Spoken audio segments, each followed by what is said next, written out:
We're good. Okay. Good morning, everyone, and welcome to IMC's Sunday morning program. We're going to be having a little different format this morning because we have a guest teacher, Gregory Kramer, and he's going to interweave meditation with his Dharma talk for the whole period.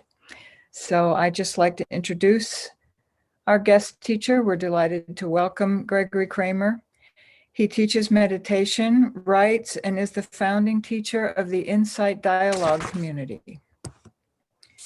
He's been practicing since 1974. He studied with esteemed monastics, including Anagarika Dhammadina, Venerable Balangoda Ananda Maitreya, Mahanayakatero, Achan Sobin Namto, and Venerable Punyaji Mahatero, and others. He began teaching meditation worldwide in 1980. His primary focus since 1995 has been developing and sharing a relational study of the Dharma and insight dialogue, an interpersonal form of Buddhist insight meditation. And groups are now active worldwide. He also developed Dharma contemplation, a text-based contemplation practice. And he's the author of several books on these practices.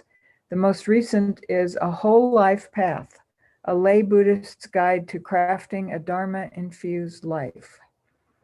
And this wider audience is actually joining some of us here at IMC in the middle of a 2-day retreat on the topic of the whole life path. So welcome everyone, and I'll turn it over to Gregory. Thank you.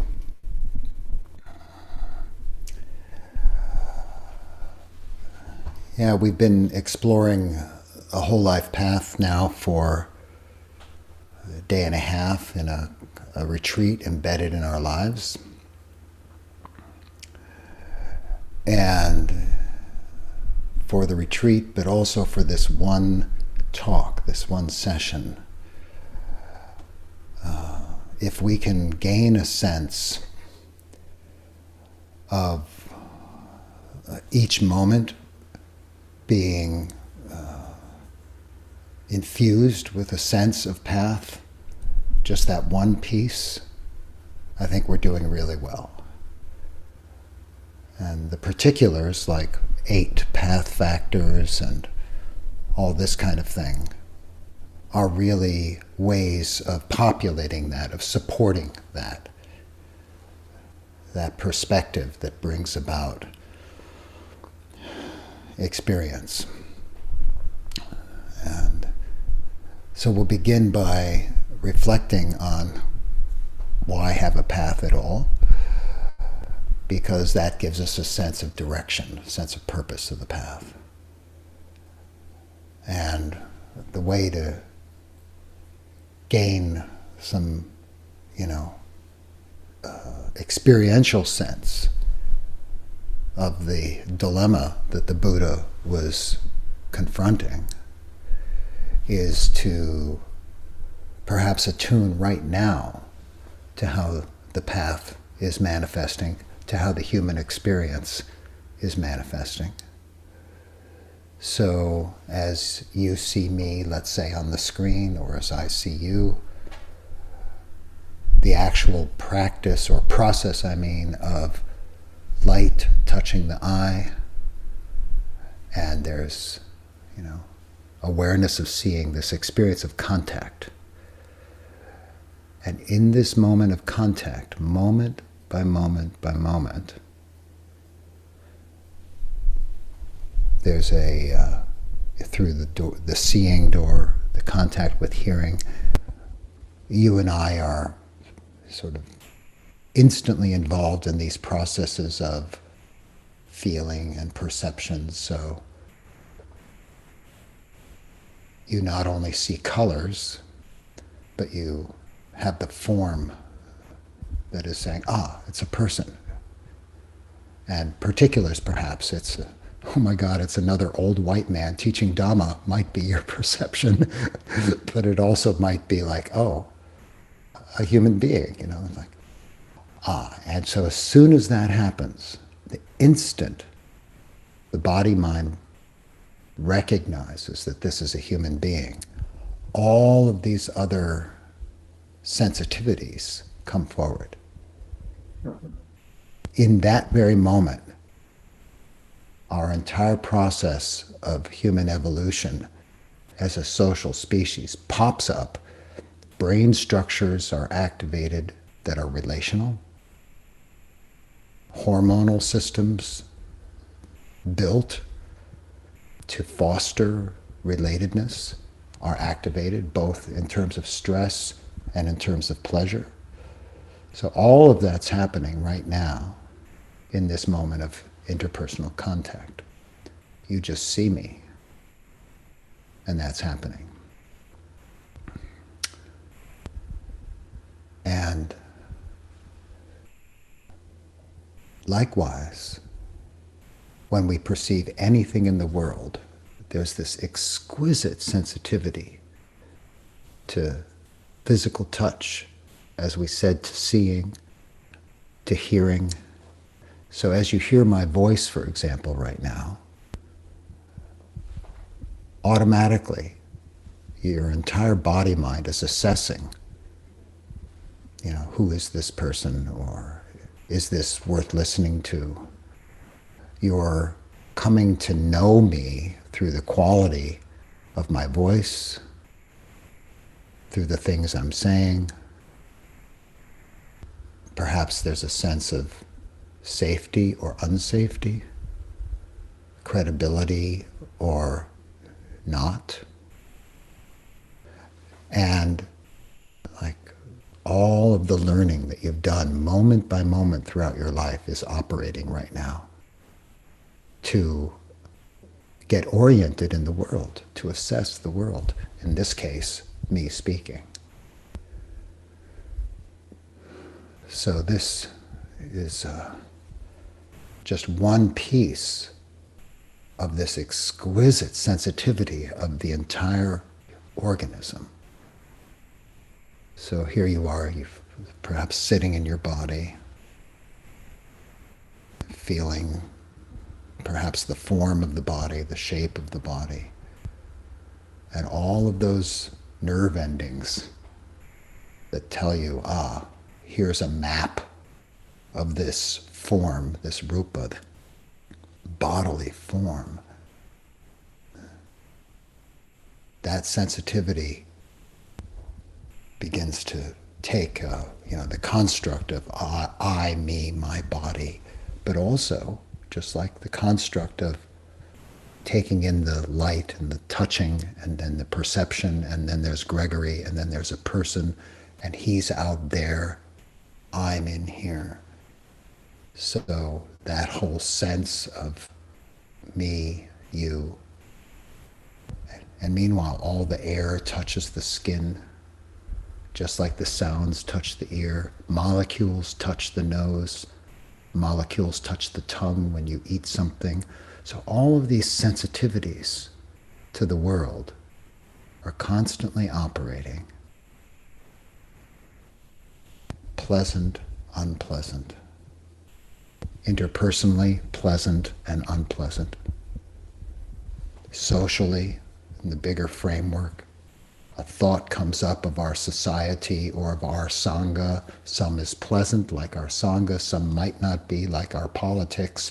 So we're constantly responding to that, just like we're responding to light and air pressure waves that touch the ears. It's quite something how sensitive we are. I mean, right now, just the slightest wiggle of my vocal cords with air coming through gets picked up by a microphone. The microphone diaphragm vibrates. It gets sent over the internet as a digitized signal, comes out of your monitor, your speakers. Your speakers vibrate the air. The air pressure differences touch the ears. Nerves, the auditory nerve sends this signal to the brain. So every vibration of my throat moves through that channel to wiggle your ears And so my throat and your ears, your tympanic membrane, are coupled right now. It's so sensitive, it's so intimate, but we take it for granted. And not only are we in contact through language, through sound, but through the meanings. So what is in my mind is reaching your mind through this language. Not everything in my mind, aren't you lucky? But actually, a Dhamma contact. So now, not only is there visual contact, auditory contact, there's mind contact through language. Right now, as I'm speaking, this, that, right? This is our sensitivity operating.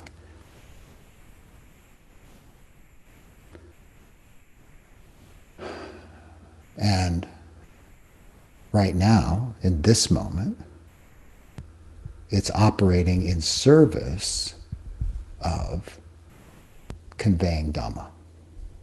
A sense of sensing, sensation, sensitivity, touch, contact. Pasa is the Pali word for contact. And the Vedana that comes, the pleasant and the unpleasant, the Sanya, the perception of things and qualities. So I'm conveying Dhamma from this mind to you. You hear these words, you understand. So there's contact, and through that contact, that channel of contact, Dhamma is flowing right now, right? You see what I'm saying? Okay. So that relationship we have of spiritual friendship is established in service of seeing things as they actually are. That's what we're doing right now. So this is a path factor practice of right view. The voice of another, right now is me, and wise attention. Yoniso manasikara. That's connection between one person and another. The Buddha said, the voice of another and wise attention are the necessary conditions for the arising of right view. Necessary. Wow. Unless you're a self-developed Buddha, right? This is what he's talking about. So we can begin to get a sense right here, right now, of the path functioning, a wholesome path. And the path factor I'm just naming is right view. We're practicing it through discussion, and the Buddha also named that we could practice it through study as a path factor practice of right view. Also through tranquility, conditions right view, because when the mind is calm, you can see what you can't see otherwise. Insight, obviously a practice of right view. We usually think of the methods of mindfulness and concentration, but the actual, you might say, in service of, the mindfulness and the samadhi, in service of right view. So this is practicing right view, as is sitting in vipassana and seeing things as they are. So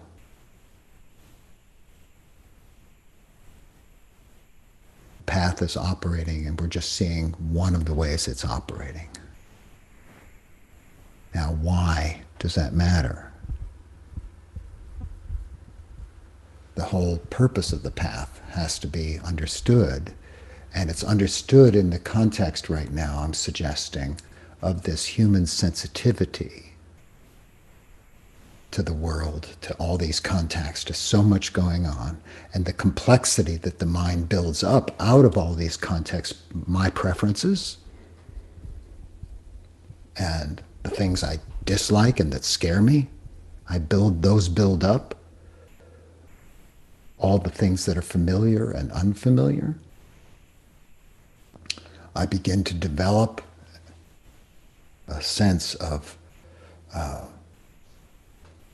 the ways that I create safety in this complex world that I don't control is by exerting control where I can get it, because I'm so sensitive, I'm so, I need to survive, I need to get safe, and I want pleasure, and I want to avoid pain.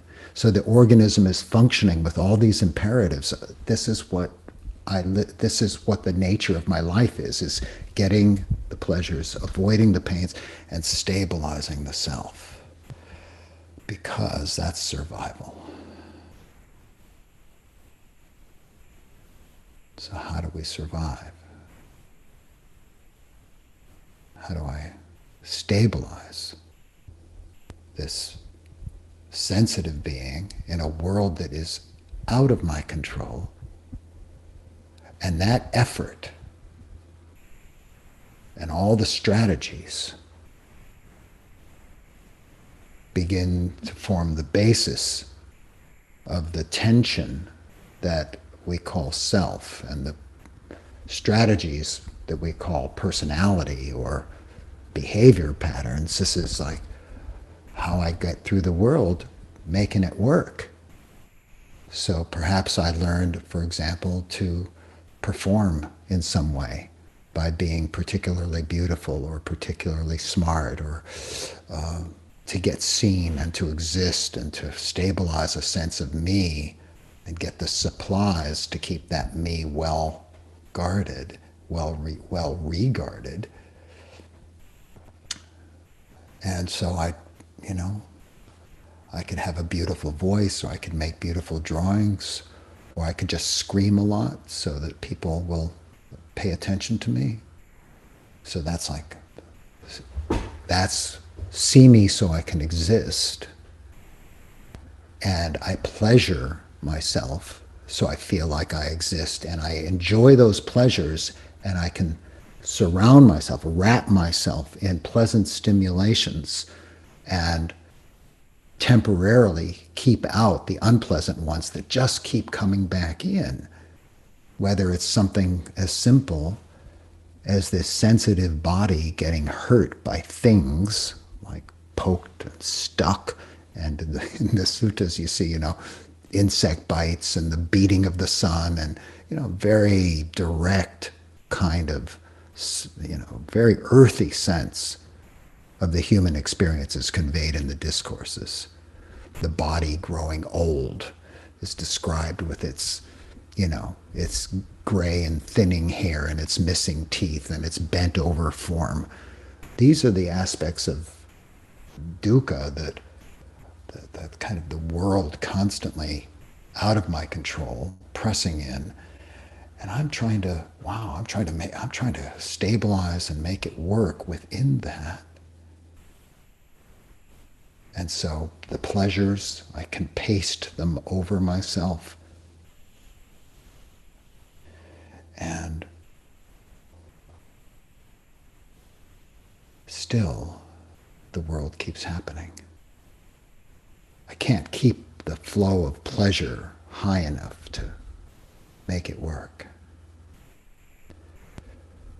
So this human dilemma continues as the world presses in, and when it's too much, I want to get out rather than exist and be seen and kind of become in the world. I now want to get out of the world also at the same time, because it's too much, because I'm so sensitive. Sensitive to other people, sensitive to the touches on the eye, the touches on the ear, the touches on the skin, and the touches of my mind beating on me. What's next? What do I do? How do I do it? Who am I? Am I safe? Who am I in relationship with? I feel lonely. I feel overwhelmed. So all of these qualities of the human dilemma, call it dukkha, first noble truth, right? This kind of underlying challenge because of our sensitivity. And this is the context of our path. This is what we're living with. Suffering and the end of suffering addresses both the most subtle anxiety and how we meet the world, all the way through the totality of aging, illness, and death.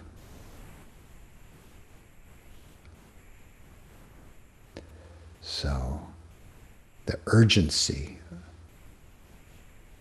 of getting and having, the urgency of wanting, of loneliness, and so on.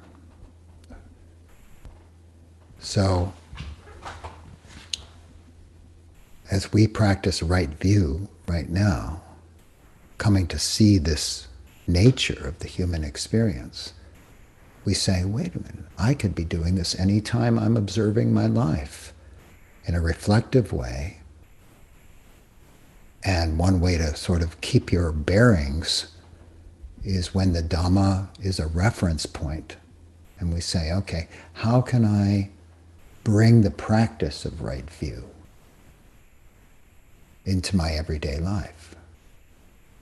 I'm not going to run around just looking at a Dhamma book, and I can't always have Dhamma discussions. I can't always be in meditation. I can always be practicing morality, which is also practice of right view. So, can I begin to invoke the Dhamma as a frame of reference just in my life? And most of us have done some of this, of course, with, let's say, a reflection. Just take it through your life on impermanence. And this can be the very accessible stuff, like noticing the impermanence of the world, which is really the impermanence of the sensing of the world. So, okay, wow, yeah, the wind is blowing, or this tree is rotting, or cars are drifting by, or sounds never stop changing. Reflection on dukkha. Where is the kind of the stress and the fear and the separation operating? How is the mind constantly wanting, not expecting it to stop? But we're just talking about right view. Just now, simple practice. Don't try to transcend it. Don't try to anything. Just, it's a practice of right view to notice. The continuity of noticing. So what you're mindful of is this aspect of experience. So it's practice of right view, and all of a sudden, wait a minute, that's also a practice of right mindfulness. We begin to see, I can observe the mind in its frantic ways, its difficult ways, its sometimes unkind ways. And if I'm observing and not falling into fusion with it, that's a practice of right view and right mindfulness. So we begin to see this sensitivity, for example. That's a reflection on the sense doors, a reflection on contact, a reflection on consciousness itself, but it's all in the experiential side of it is simply sensitivity. So you might notice that now. What's it like to be contacted with the world right now? In the middle of a Dhamma talk, on a Sunday morning. The touch of the world.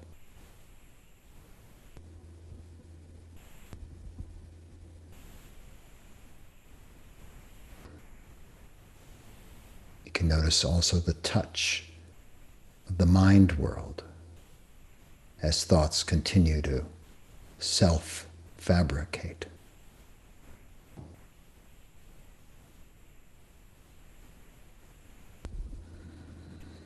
Sensitivity to the image, to the sound, and the whole feeling tone that's been conditioned by this talking that's been going on from this guy. This moment conditioned by that.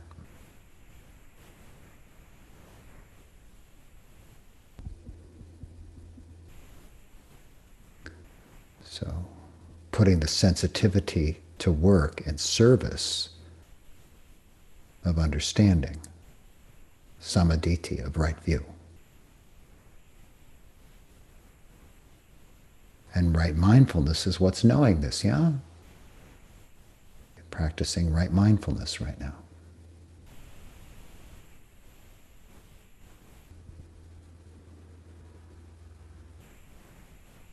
So there's another path factor that's operating that we just haven't named, and I'm going to name it now. You might notice that as you're listening and you go, let's say, perhaps try the things that I'm suggesting, you look at the mind, you aim the mind this way, you're paying attention, perhaps, to what I'm saying. Let's look at the energy that comes in to pay attention. Like, oh, as the Buddha said, lending ear. You're lending ear right now. Notice the stepping up, the energizing of the body-mind to hear these words, to pay attention to them. To notice the qualities in the pause. Noticing that energy. That's an aspect of right effort. You're applying yourself. You're offering your attention. You're showing up. Right effort. So right now, already, as we sit here, simple, listening to this talk, being together in this, already the path factors of right view are operating, being developed. Right effort is operating and being developed as we like, wow, I'm really, I'm here. And right mindfulness, attending to the path, noticing your own body-mind functioning, all of those path factors right now are unfolding and developing, not just flat.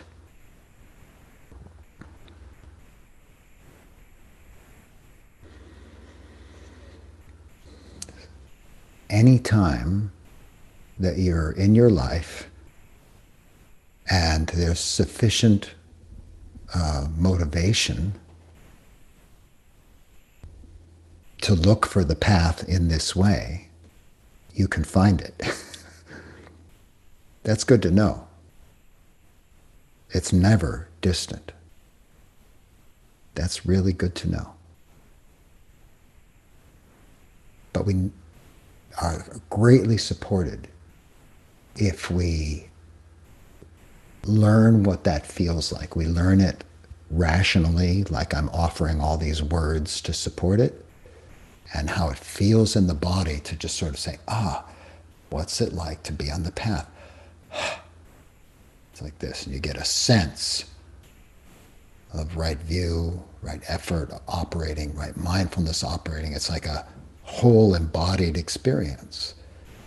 This relational experience that we're in right now, spiritual friendship, the voice of another, wise attention, being together as a sangha has a certain feel. And a sangha is a collective experience aimed towards understanding suffering and the end of suffering. This is it. This is our sangha experience. Path. It's the path aspect. Whole life path. So let's attune now to this sense of shared direction that we have, the aiming of the mind together. Okay, so we're understanding this human dilemma of sensitivity and all of the urges that push this sensitive being towards pleasure, away from pain, towards becoming, away from becoming. We kind of are sensing that. saying, it doesn't have to be like that. There's some notion in here that together, it doesn't have to be so fraught. We don't have to be trapped in this. We can wake up.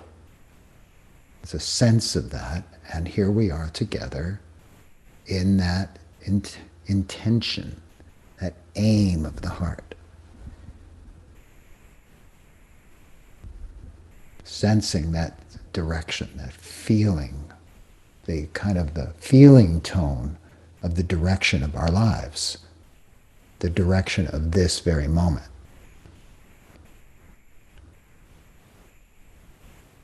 Can you look into your own mind, into your own heart right now, and feel this kind of maybe a percolating sense of purpose?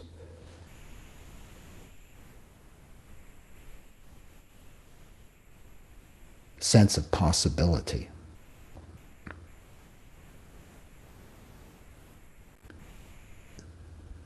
As we grow that sense of possibility, as we explore it together, as we surround ourselves with things that remind us of this possibility, we're practicing right intention.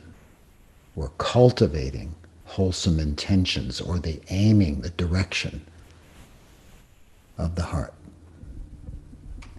So right now, these words that we're sharing, this sense of being in the Dhamma together that we're sharing, is aimed at refining our aim. Sama sankappa, right intention. Right here, now, with these very words. So you see the connection between right view and right intention. When we see things a certain way, like constantly trying to fill that empty hole in my senses, in my heart, is never going to work.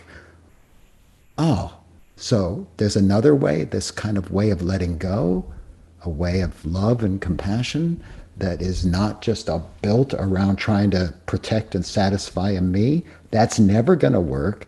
It's painful. It will always be painful, except for those little moments of success that then pass, and there you are again, bereft. And something else is possible in this letting go and the opening and care that happens when we let go. That's also possible, and you feel that. And what happens when you see that clearly? You aim that way, right? You say, that's what I want. That's where I'm going to go. The animal body wants that even. The animal body doesn't just want pleasure. The animal body wants stability. And all those mental constructs of me and how I get my satisfactions and how I protect myself, that's never going to be satisfied. That's never going to stabilize. But if I enter into a care for others as a natural consequence of coming out of this shell of self, that's something that this body-mind can say, oh yeah. That move is the connection between right view and right intention, the aiming of the mind that comes when we understand that. Sama sankappa. So those classical right intentions of renunciation or relinquishment, and of loving kindness or non-anger, non-hatred, and of non-cruelty, non-harming, or compassion. So put in the positive sense, that renunciation, love, and compassion. Those are the classical wholesome intentions, as opposed to the unwholesome ones, of course, of sensual accumulation and gathering and trying to get, right? And then when you can't get what you want, or someone's in the way, or things don't work out, there's anger, there's hatred, that intention, and the downright cruelty that the human organism is also capable of, right? Wow, you could just saying it hurts to think about, doesn't it? So, but then that turning of the mind, saying this is a way to go that can actually bring happiness rather than this frantic, deluded thing that's, I can get happiness out of, somehow these anger of mine is going to make me happy, or this cruelty, or this insatiable sensory gluttony will somehow bring happiness. It's kind of, from the outside, it looks a little absurd. But this practice of right view that we're doing, and right effort, paying attention, bringing ourselves together, even showing up here today, right view, right effort, and right mindfulness, because we're monitoring experience and saying, this is what the body-mind is doing. We're holding the Dhamma in mind. That's also right mindfulness. And this is aiming the mind in a wholesome way. So this is right intention. And in the whole of our lives, we're embedded in this process, in this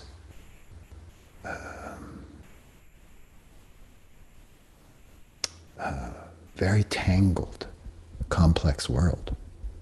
We're not doing this like some out in outer space in some vacuum in a little bubble. It's here and now, in this world, like this, with this body, with your relationships, and in this culture. That's just how it is. You can't get out of it. You have no choice. We have no choice. This is how it is.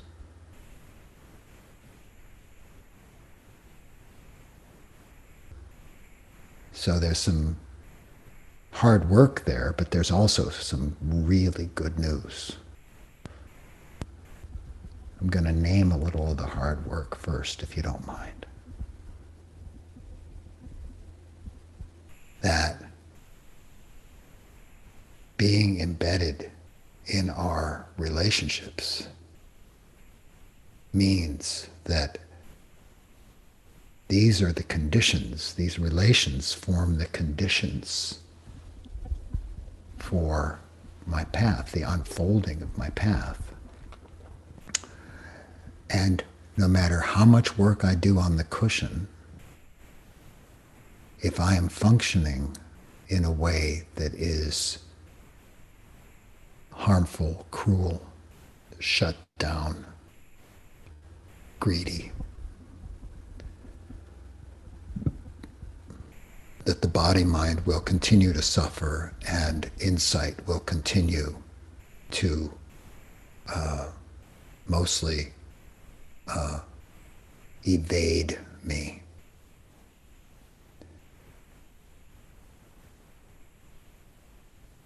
And if we shut down likewise from the pressing suffering, not only of our immediate relations, but now opening out into our cultural relations, to our society, then what that is, it's a form of avidya, ignorance, where there's all this suffering that I've shut off from the mind as much as I can because it feels like too much. So I've chosen to, maybe unconsciously chosen to shrink and be unaware of injustice, economic injustice, racial injustice, gender injustice, and so on. I've decided somehow in my heart, maybe consciously, maybe not, climate change is just too much, hyperconsumption is just too much, the insanity of our media life is just too much, and you say, I can't, I can't, I'm not going to pay attention to that. And so there's this vast world that we've now shut off, and when we go to open to the world, we really only open to the bare edges of our bubble, and the tensions that surround us continue to press in on the heart. So this is difficult news, because we often carry a sense of going off to the meditation hall as an escape from that, rather than as an awakening that allows us to be with that in an awakened and equanimous way. It's a very different thing. One is vibhava tanha, which is to say, get me out. It's the bypass of the world through spiritual practice. And it's the bypass of relationships. And relationships are complicated.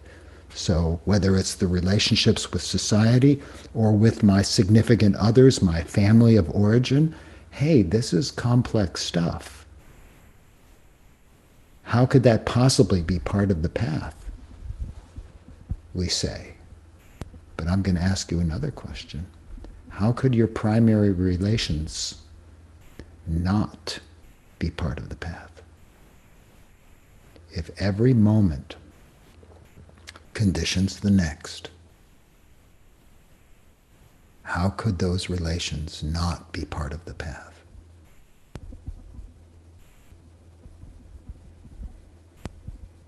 So let's pause for a moment and sit with that. Okay, so every moment of the constructing processes of the mind conditions consciousness moment by moment. So we pause right now, sensing into the rising and vanishing of experience. And this very moment is conditioned by all that came before. So it's conditioned right now, most obviously, by this Dhamma talk I'm offering. You could sense into how that feels.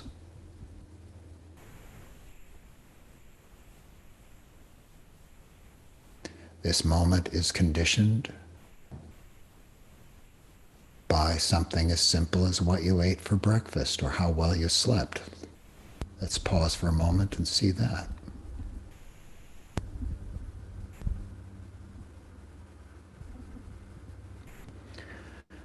This moment, moment by moment, is conditioned by all your prior relational contacts, every one of them.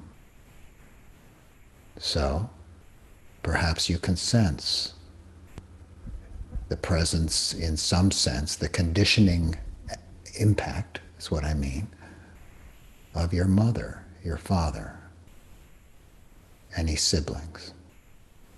Just sense how they condition the sense of you sitting here right now in your Dhamma chair, right now.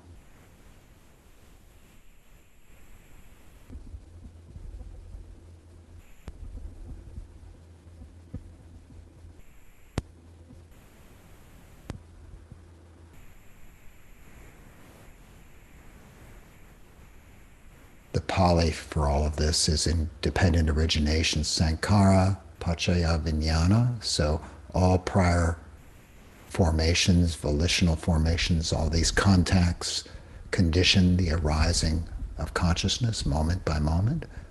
But Sankhara, Pachaya, Vijnana, and Vijnana, Pachaya, Nama, Rupa. So the whole experience of body-mind right now, being known by consciousness and conditioned.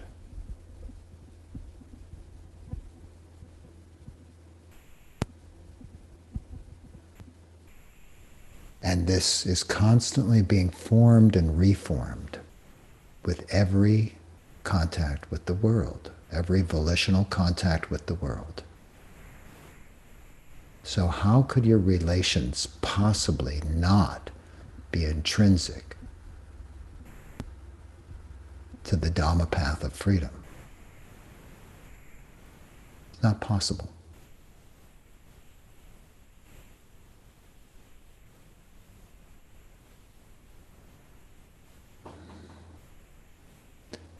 So here we are now, arriving at the path factor of right speech. Wow, what a powerful thing, huh? I mean, we're using speech now skillfully, at least I hope so. It's a vehicle for Dhamma. But what about, speech as a vehicle for loving kindness, for care? How are you today, sweetheart? What did you do today? I care. And something in the body mind lets go. It's like, oh yeah. Can I help you with that? Yeah, I know how you feel. This is speech conveying something of the heart. And I don't want to press it too hard, but wrong speech or harmful speech, lying to someone, is like a rip in the fabric of the universe. How can you live? The Buddha went so far as to say, one who would utter untrue speech, there is no evil that they may not do. It was like the fundamental thing. So here we are, understanding the practice of right speech in terms of human sensitivity and the power of that path factor of right speech. What you listen to, what you take in, how you speak, and what you express. Do you think right speech doesn't include your emails? Does it include the photographs you publish? It's not verbal language, it's a imagistic language. So it's all of the art we make, all of the expressions we have through our blogs or our podcasts or whatever.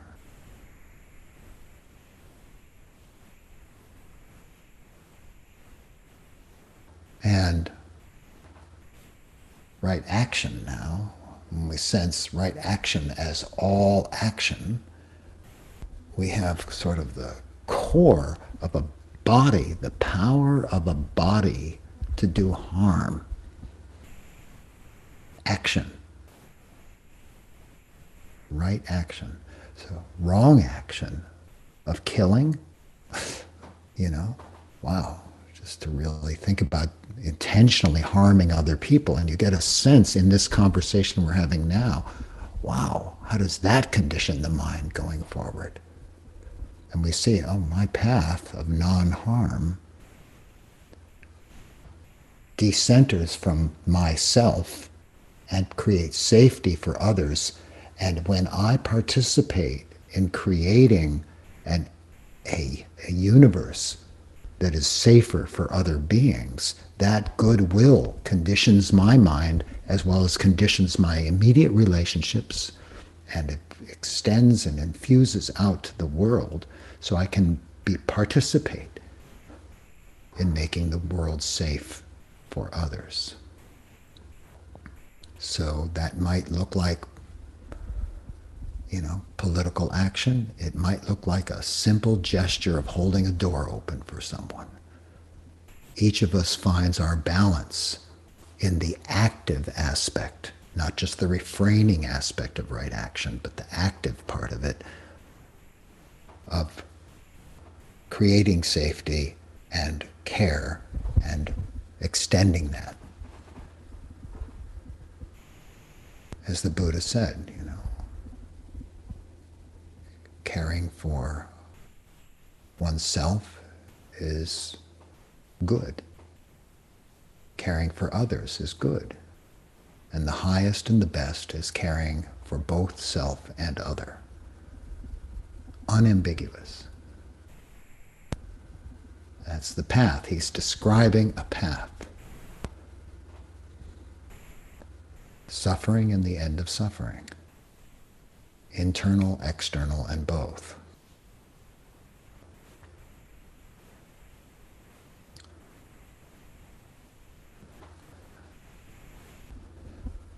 So how we engage with harming and stealing and sexuality and so on is this relational manifesting of the path. Forming the mind, forming relationships, and forming, writ large, our culture. Actively participating in that as Dhamma path. Nothing left out. Nothing is left out.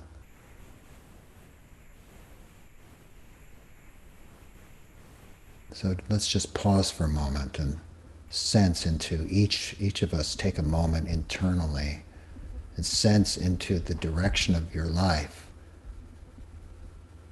in speech and action and livelihood. How you handle money, how you spend it, how you earn it. How does this manifest the path at all times?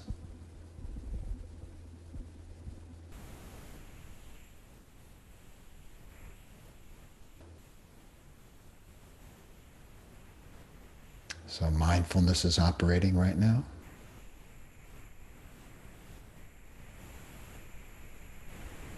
Right effort. Right intention. Developing right intention. Aiming the mind towards the relinquishment and the compassion.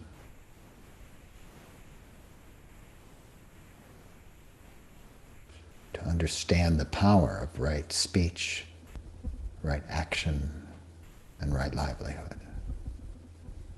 A sense of the whole life, nothing left out.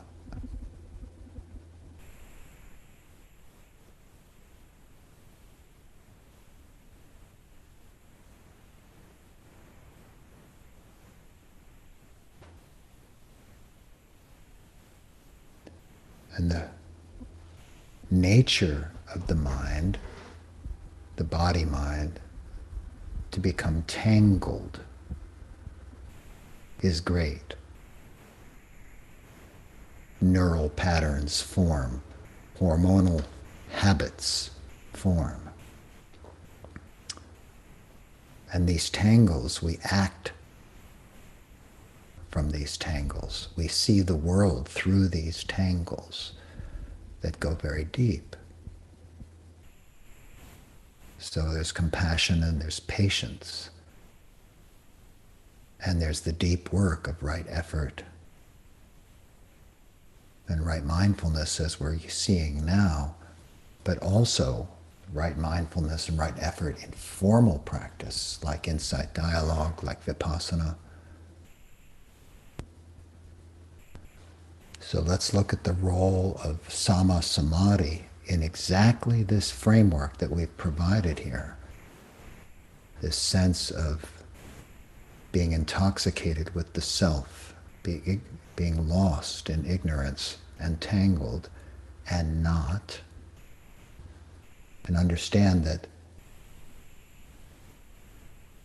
Samadhi's unique power, when the body-mind settles and gathers, calms down and gathers.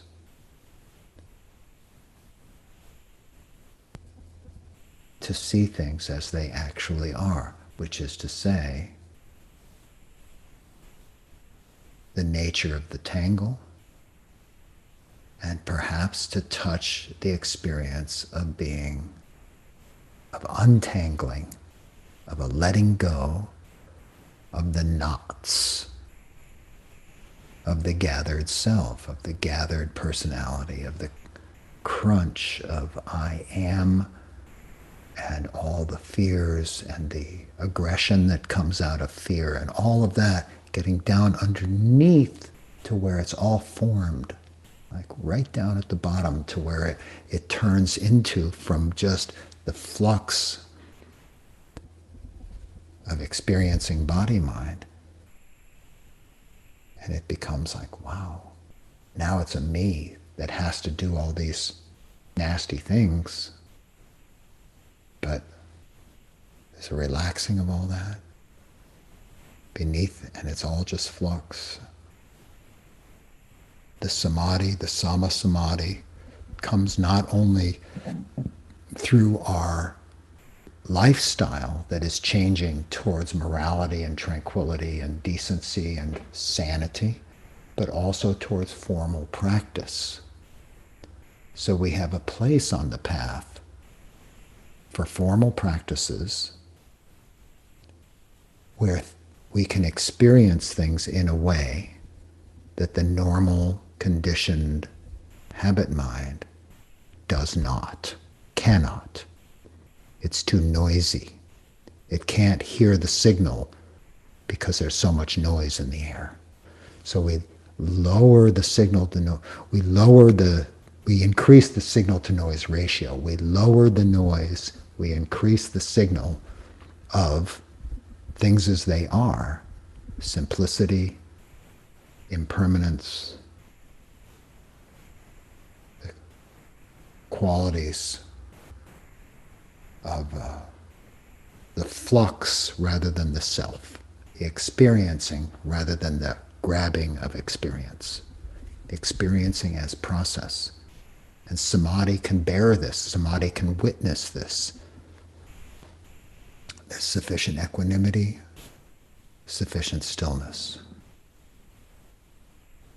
And that insight, those insights that come with sati and samadhi in formal practice, then can infuse the totality of our lives. And we say, oh, now I have a new benchmark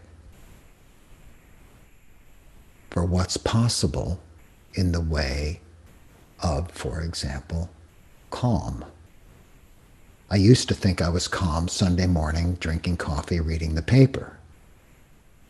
I now have a new understanding of passaddhi, of tranquility, and samadhi that I didn't have before. So I can see the tension more clearly. I also now have a new understanding of, all of the manifesting of my personal strategies to get by and to get what I want and all this kind of stuff. It's pretty tense. Now I see that, and I'm still doing it because it's a habit I've got and I'm working on it. But I now see myself doing it. It's like, oh, ouch, it kind of hurts a little bit. We begin to see the pain where we thought there was pleasure. It's quite something. So we see the role. I mean, there's many more things we could say, but we see the role of formal practice, just as we see in insight dialogue, the way we keep others at a distance or we hunger for others, and there's a releasing and a letting go of that. Insight comes. So, to sum up, the whole of the path includes every moment of our lives. It absolutely, it's just like patently how it is that nothing is left out of forming and reforming our minds each moment. So the actions of our body and our speech, everything's conditioning the next moment. So path is always on. Let's do it skillfully. That's the message. Let's do it well, rather than haphazard, like whatever, our moms and our dads and our teachers and stuff, they taught us what they could, but let's keep learning, And there's a place for formal practice on the totality of the path, and let's honor that, and let's see the whole of the path and, in all that we do. And the more we learn what the path factors are, the options, how they can be manifest and grow. That learning process then shows us at any moment that we choose that there are options. The path is always operating. We now have the skill to see how. That's it. So it's just about time to end. I'm going to say that for those of you who don't know, my latest book is entitled The Whole Life Path, a lay Buddhist guide to a Dhamma infused life. And it really goes into all these path factors. And the reason I can so shamelessly tell you about that book now is because it's all of the whatever money comes in goes to the Insight Dialogue community. There's no personal gain here. I want you to know that it's really offered in service. And I hope that that's helpful for you. And I'll close by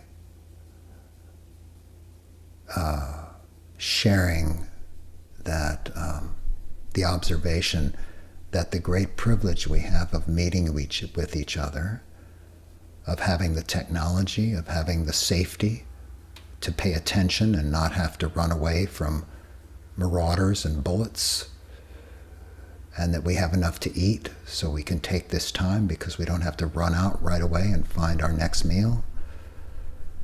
Those are all amazing conditions for practice, and there are many who do not share those conditions. So we let ourselves be touched by that actuality, that there is a lot of suffering in this world, and that our practice is on behalf of these beings as well. So may all beings, without exception, share in the merits of our practice together. May all beings be free. May there be peace. May there be peace. May there be peace.